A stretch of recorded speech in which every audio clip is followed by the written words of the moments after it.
हनुमान अपने साथ राम और लक्ष्मण को लेकर किष्किंधा पर्वत के मलय शिखर पर, जहाँ पर कि सुग्रीव अपने अन्य मंत्रियों के साथ बैठे थे, ले गए। सुग्रीव से दोनों भाइयों का परिचय कराते हुए हनुमान ने कहा, हे महाप्राज्ञ, अयोध्या के महाराज दशरथ के ज्येष्ठ पुत्र महाप्रक्रमी श्री रामचंद्र जी अपने अनुज लक्ष्मण जी के साथ यहाँ पधारे हैं। इनके पंचवटी में निवास काल में इनकी पत्नी सीता जी को लंका का राजा रावण चुरा ले गया। उन्हीं की खोज के लिए ये आपकी सहायता चाहते हैं। ये आपसे मित्रता करने की इच्छा रखते हैं। आपको इनकी मित्रता स्वीकार कर इनका यथोचित सत्कार करना चाहिए, क्योंकि ये बड़े गुणवान, पराक्रमी और धर्मात्मा हैं। ये दोनों हमारे लिए परम पूजनीय हैं। नमस्कार मित्रों, आज की चर्चा में राम सुग्रीव की मैत्री और बाली का वध, इस विषय पर चर्चा कर इसी कहानी को आगे बढ़ाने जा रही हूँ। राम और लक्ष्मण का परिचय पाकर प्रसन्न चित्त सुग्रीव बोले, हे महाप्रभु, आप धर्मज्ञ, परम तपस्वी और सब पर दया करने वाले हैं। आप नर होकर भी मुझ बानर से मित्रता कर रहे हैं, यह मेरा परम सौभाग्य है। आपकी मित्रता से मुझे ही उत्तम लाभ होगा। मेरा हाथ आपकी मैत्री के लिए फैला हुआ है। आप इसे अपने हाथ में लेकर परस्पर मैत्री का अटूट संबंध बना दें। सुग्रीव के वचन सुनकर राम ने अत्यंत प्रसन्न होकर सुग्रीव के हाथ को अपने हाथ में लिया, फिर प्रेम पूर्वक सुग्रीव को छाती से लगा लिया। हनुमान ने भिक्षु रूप त्याग कर अग्नि प्रज्वलित की। राम और सुग्रीव ने अग्नि की प्रदक्षिणा कर मैत्री की शपथ ली और दोनों एक दूसरे के मित्र बन गए। के पश्चात राम और सुग्रीव अपने अपने आसनों पर बैठकर परस्पर वार्तालाप करने लगे। सुग्रीव ने कहा, हे राम, मेरे ज्येष्ठ भ्राता बाली ने मुझे घर से निकालकर मेरी पत्नी का अपहरण कर लिया है और मेरा राज भी उससे छीन लिया है। वह अत्यधिक शक्तिशाली है। मैं उससे भयभीत होकर ऋष्यमुख पर्वत के इस मलयगिरी प्रखंड में निवास कर रहा हूँ। आप अत्यंत पराक्रमी और तेजस्वी हैं। आप मुझे अभयदान देकर बाली के भय से मुक्त करें।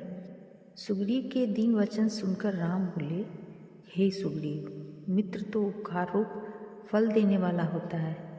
मैं अपने तीक्ष्ण बाणों से तुम्हारी पत्नी के हरण करने वाले बाली का वध कर दूंगा। अब तुम उसे मरा हुआ ही समझो। सुग्रीव ने प्रसन्नतापूर्वक कहा, हे राम, मेरे मंत्रियों में श्रेष्ठ सचिव हनुमान मुझे आपकी विपत्ति की संपूर्ण कथा बता चुके हैं। आपकी पत्नी सीता आकाश या पाताल में कहीं भी हो, मैं अवश्य उनका पता लगाऊंगा। रावण तो क्या, इंद्र आदि देवता भी सीता को मेरे बानरों की दृष्टि से छिपाकर नहीं रख सकते। राघव, कुछ ही दिनों पूर्व एक राक्षस एक स्त्री को लिए जा रहा था। उस समय हम इसी पर्वत पर बैठे थे। तब हमने उस स्त्री के मुख से हाँ राम, हाय लक्ष्मण शब्द सुने थे। मेरा अनुमान है कि वह सीता ही थी। उसे मैं भली भांति देख नहीं पाया। हमें बैठे देखकर उसने कुछ वस्त्राभूषण नीचे फेंके थे। वे हमारे पास सुरक्षित रखे हैं। आप इन्हें पहचान कर देखिए, क्या वे सीता जी के हैं? यह कहकर सुग्रीव ने एक वानर को वस्त्राभूषण को लाने की आज्ञा दी। उन वस्त्राभूषणों को देखते ही राम का धीरज जाता रहा। वे नेत्रों से अश्रु बहाते हुए शोक विभल हो गए और धैर्य छोड़कर पृथ्वी पर गिर पड़े। चेतना लौटने पर वे लक्ष्मण से बोले, हे लक्ष्मण, सीता के इन आभूषणों को पहचानो। राक्षस के द्वारा हरे जाने पर सीता ने इन आभूषणों को पृथ्वी पर गिरा दिया होगा। लक्ष्मण ने कहा, भैया, इन आभूषणों में से न तो मैं हाथों के कंगनों को पहचानता हूँ, न गले के हार को, और न ही मस्तक के किसी अन्य आभूषणों को पहचानता हूँ, क्योंकि मैंने आज तक सीता जी के हाथों और मुख की ओर कभी दृष्टि नहीं डाली। हाँ, उनके चरणों की नित्य वंदना करता हूँ। इसलिए इन नुपुरों को अवश्य पहचानता हूँ, ये वास्तव में उन्हीं के हैं। राम ने सुग्रीव से कहा, हे सुग्रीव, मुझे बताओ कि वह भयंकर रूपधारी राक्षस मेरी प्राणेश्वरी सीता को लेकर किस दिशा में गया है। तुम शीघ्र पता लगाओ कि वह राक्षस कहाँ रहता है। वानर राज धोखे में डालकर और मेरा अपमान करके मेरी प्रियतमा को अपहरण करने वाला वह निशाचर मेरा घोर शत्रु है। मैं आज ही उसका वध करके सीता को मुक्त कराऊंगा। राम के शोक से पीड़ित वचन को सुनकर सुग्रीव ने उन्हें आश्वासन दिया, हे राम, मैं नीच कुल में उत्पन्न उस पापात्मा राक्षस की शक्ति और गुप्त स्थान से परिचित नहीं हूँ, किंतु मैं आपको विश्वास दिलाता हूँ कि मैं शीघ्र ही ऐसा यत्न करूँगा कि मिथिलेश कुमारी सीता आपको मिल जाए। अतः आप धैर्य धारण करें। इस प्रकार से व्याकुल होना व्यर्थ है। व्याकुल होने पर मनुष्य की बुद्धि गंभीर नहीं रह पाती। आपको इस प्रकार से अधीर होना शोभा नहीं देता।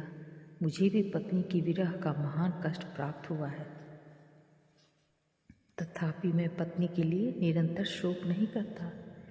जब मैं वानर होकर धैर्य धारण कर सकता हूँ, तो आप तो नर हैं, महात्मा हैं, आप उससे भी अधिक धैर्य धारण कर सकते हैं। सुग्रीव की बात सुनकर राम नेत्रों से अश्रु पोंछकर बोले, हे वानरेश, तुमने वही किया है जो एक स्नेही और हितैषी मित्र को करना चाहिए। तुम्हारा कार्य सर्वथा उचित है सखे। तुम्हारे इस आश्वासन ने मेरी चिंता को दूर करके मुझे स्वस्थ बना दिया है। तुम सीता का पता लगाने में मेरी सहायता करो। मैं तुम्हारे सामने ही दुष्ट बाली का वध करूँगा। उसके विषय में तुम मुझे सारी बातें बताओ। विश्वास करो, बाली मेरे हाथों से नहीं बच सकता। राम की प्रतिज्ञा से संतुष्ट होकर सुग्रीव बोले, हे रघुकुल मणि, बाली ने मेरा राज्य और मेरी प्यारी पत्नी मुझसे छीन ली है। अब वह दिन रात मुझे मारने का उपाय सोचा करता है। उसके भय के कारण ही मैं इस पर्वत पर निवास करता हूँ। उससे ही भयभीत होकर मेरे सब साथी एक एक करके मेरा साथ छोड़ गए हैं। अब ये केवल 4 मित्र मेरे साथ रह गए हैं। बाली अत्यंत बलवान है, उसके भय से मेरे प्राण सूख रहे हैं। वह इतना बलवान है कि उसने दुदुम्बी नामक बलिष्ठ राक्षस को देखते देखते मार डाला। जब वह साल के वृक्ष को अपनी भुजाओं में भरकर झकझोरता है तो उसके सारे पत्ते झड़ जाते हैं। उसके असाधारण बल को देखकर मुझे संशय होता है कि आप उसे मार पाएंगे। सुग्रीव की आशंका को सुनकर लक्ष्मण ने मुस्कुराते हुए कहा, हे सुग्रीव, तुम्हें इस बात का विश्वास कैसे होगा कि श्री रामचंद्र जी बाली को मार सकेंगे? यह सुनकर सुग्रीव बोला, हमने जो साल के 7 वृक्ष खड़े हैं, उन 7 को एक एक करके बाली ने बींधा है। यदि राम इनमें से एक को भी बींध दें तो मुझे आशा बंध जाएगी। ऐसी बात नहीं है कि मुझे राम की शक्ति पर पूर्ण विश्वास नहीं है, किंतु मैं केवल बाली से भयभीत होने के कारण ही ऐसा कह रहा हूँ। सुग्रीव के ऐसा कहने पर राम ने धनुष पर प्रत्यंचा चढ़ाई और बाण छोड़ दिया, जिसने भीषण टंकार करते हुए एक साथ 7 साल वृक्षों को और पर्वत शिखर को भी बिंध डाला। राम के इस पराक्रम को देखकर सुग्रीव विस्मित रह गया और उनकी बुरी बुरी प्रशंसा करते हुए बोला, प्रभु, बाली को मारकर आप मुझे अवश्य ही निश्चिंत कर दें। तदंतर सभी लोग बाली की राजधानी किष्किंधापुरी में गए। वहाँ पहुंचकर राम एक गहन वन में ठहर गए और सुग्रीव से कहा, तुम बाली को युद्ध के लिए ललकारो और निर्भय होकर युद्ध करो। राम के वचनों से उत्साहित होकर सुग्रीव ने बाली को युद्ध करने के लिए ललकारा। सुग्रीव के इस सिंहनाद को सुनकर बाली को अत्यंत क्रोध आया। क्रोधित बाली आंधी के वेग से बाहर आया और सुग्रीव पर टूट पड़ा। बाली और सुग्रीव में भयंकर युद्ध छिड़ गया। दोनों भाई एक दूसरे पर घूंसों और लातों से प्रहार करने लगे। श्री रामचंद्र जी ने बाली को मारने के लिए अपना धनुष संभाला, परंतु दोनों का आकार एवं आकृति एक समान होने के कारण वे सुग्रीव और बाली में भेद नहीं कर सके, इसलिए उन्होंने बाण छोड़ना स्थगित कर दिया। बाली की मार न सह सकने के कारण सुग्रीव ऋषमुख पर्वत की ओर भागा। राम, लक्ष्मण तथा अन्य वानरों के साथ सुग्रीव के पास पहुँचे। राम को सम्मुख पाकर उसने उलाहना देते हुए कहा, मुझे युद्ध के लिए भेजकर आप पिकनिक का तमाशा देते रहे। बताइए आपने ऐसा क्यों किया? यदि आपको मेरी सहायता नहीं करनी थी तो मुझसे पहले ही स्पष्ट कह देते, मैं बाली को नहीं मारूंगा। सुग्रीव के क्रूर शब्द सुनकर रामचंद्र ने बड़ी नम्रता से कहा, सुग्रीव को त्यागो और मेरी बात सुनो। तुम दोनों भाई रंग, रूप, आकार, गति और आकृति में एक समान है, अतः मैं तुम दोनों में अंतर नहीं कर सका और मैंने बाण नहीं छोड़ा। यदि मेरा बाण बाली को लगने के स्थान पर नहीं लग जाता तो मैं जीवन पर किसी को मुँह दिखाने के लायक नहीं रहता। वानरेश्वर, अपनी पहचान के लिए तुम कोई चिन्ह धारण कर लो जिससे मैं तुम्हें पहचान लूँ और फिर से युद्ध के लिए जाओ।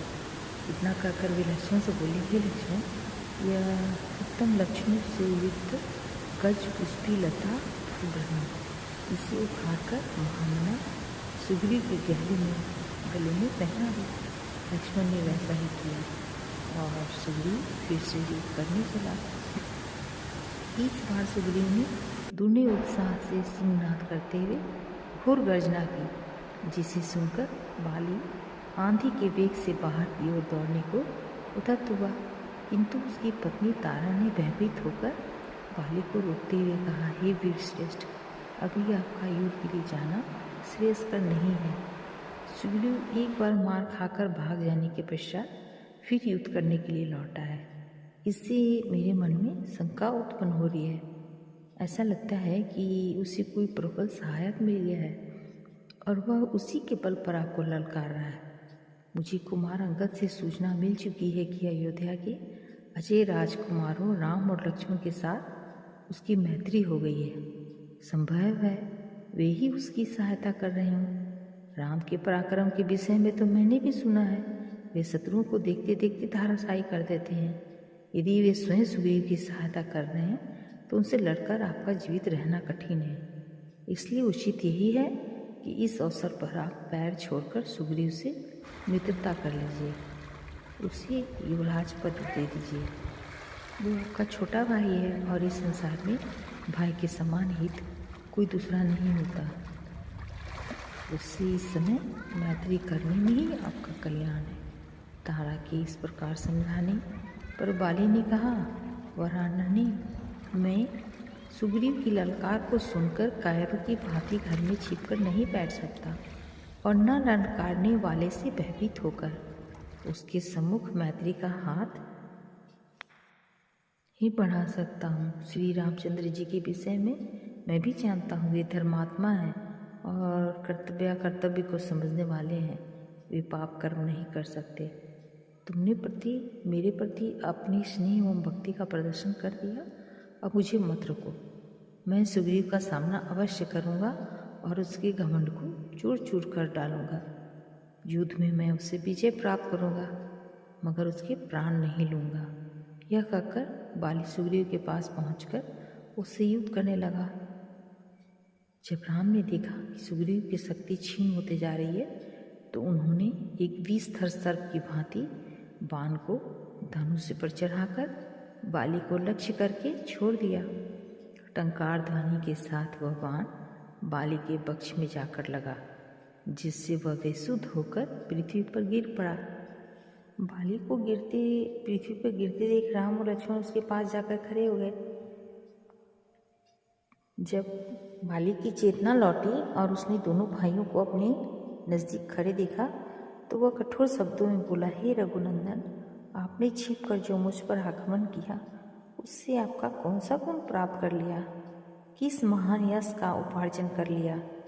यद्यपि तारा ने सुग्रीव की और आपकी मैत्री के विषय में मुझे बताया था, परंतु मैंने आपकी वीरता, शौर्य, पराक्रम, धर्मपरायणता, न्यायशीलता आदि गुणों को ध्यान में रखते हुए उसकी बात नहीं मानी थी और कहा था कि न्यायशील राम कभी अन्याय नहीं करेंगे। आज मुझे ज्ञात हुआ कि आपकी मति मारी गई है। आप दिखावे के लिए धर्म का चोला पहने हुए हैं, वास्तव में आप अधर्मी हैं। आप साधु पुरुष के वेश में एक पापी हैं। मेरा तो आपके साथ कोई बैर भी नहीं है, फिर आपने यह क्षत्रियों को लजाने वाला कार्य क्यों किया? आप नरेश हैं। राजा के गुण साम दाम दंड भेद दान क्षमा सत्य धैर्य और विक्रम होते हैं। कोई राजा किसी निरपराध को दंड नहीं देता, फिर आपने मेरा वध क्यों किया है? हे राजकुमार, यदि आपने मेरे समक्ष आकर मुझसे युद्ध किया होता तो आप अवश्य मेरे हाथों मारे गए होते। जिस उद्देश्य के लिए आप सुग्रीव की सहायता कर रहे हैं, उसी उद्देश्य को यदि आपने मुझसे कहा होता तो मैं एक ही दिन में मिथिलेश कुमारी को ढूंढ कर आपके पास ला देता। आपकी पत्नी का अपहरण करने वाले दुरात्मा राक्षस रावण के गले में रस्सी बांधकर आपके समक्ष प्रस्तुत कर देता। आपने अधर्मपूर्वक मेरा वध क्यों किया? बाली के कठोर वचनों को सुनकर रामचंद्र ने कहा, बानर, धर्म अर्थ काम और लौकिक सदाचार के विषय तुम्हें ज्ञान ही नहीं है। तुम अपनी बानरोचित चपलतावश व्यर्थ ही मुझ पर क्रोधित हो रहे हो। मैंने तुम्हारा वध अकारण या व्यक्तिगत वैर भाव के कारण से नहीं किया है। सौम्य पर्वतों वनों और काननों से युक्त संपूर्ण भूमंडल इक्ष्वाकु वंश के राजाओं की है। इस समय धर्मात्मा राजा भरत इस पृथ्वी का पालन कर रहे हैं। उनकी आज्ञा से हम संपूर्ण पृथ्वी में विचरण करते हुए धर्म के प्रचार के लिए साधुओं की रक्षा तथा दुष्टों का दमन कर रहे हैं। तुमने अपने जीवन में काम को ही प्रधानता दिया और राजोचित मार्ग पर स्थिर नहीं रहे। छोटा भाई पुत्र और शिष्य तीनों पुत्र तुल्य होते हैं। तुमने इस धर्माचरण को त्याग कर अपने छोटे भाई सुग्रीव की पत्नी रुमा का हरण किया, जो धर्मानुसार तुम्हारी पुत्र वधू हुई। उत्तम कुल में उत्पन्न क्षत्रिय और राजा का प्रतिनिधि होने के कारण तुम्हारे इस महापाप का दंड देना मेरा कर्तव्य था। जो पुरुष अपनी कन्या बहन अथवा अनुज वधू के पास काम बुद्धि से जाता है, उसका वध करना ही उसके लिए उपयुक्त दंड माना गया है। इसलिए मैंने तुम्हारा वध किया। वानर श्रेष्ठ, अपने इस कार्य के लिए मेरे मन में किसी प्रकार का संताप नहीं है। मैंने तुम्हें तुम्हारे पिछले पापों का दंड देकर आगे के लिए तुम्हें निष्पाप कर दिया है। अब तुम निष्पाप होकर स्वर्ग जाओगे। राम का तर्क सुन बाली ने हाथ जोड़कर कहा, हे राघव, आपका कथन सत्य है। मुझे अपनी मृत्यु पर दुख नहीं है। मेरा पुत्र अंगद मुझे अत्यंत प्रिय है और मुझे केवल उसी की चिंता है। वह अभी बालक है, उसकी बुद्धि अभी परिपक्व नहीं हुई है। उसे मैं आपकी शरण में सौंपता हूँ। आप इसे सुग्रीव की भांति ही अभय दें, यही आपसे मेरी प्रार्थना है। इतना कहकर बाली चुप हो गया और उसके प्राण पे घेरू उड़ गए।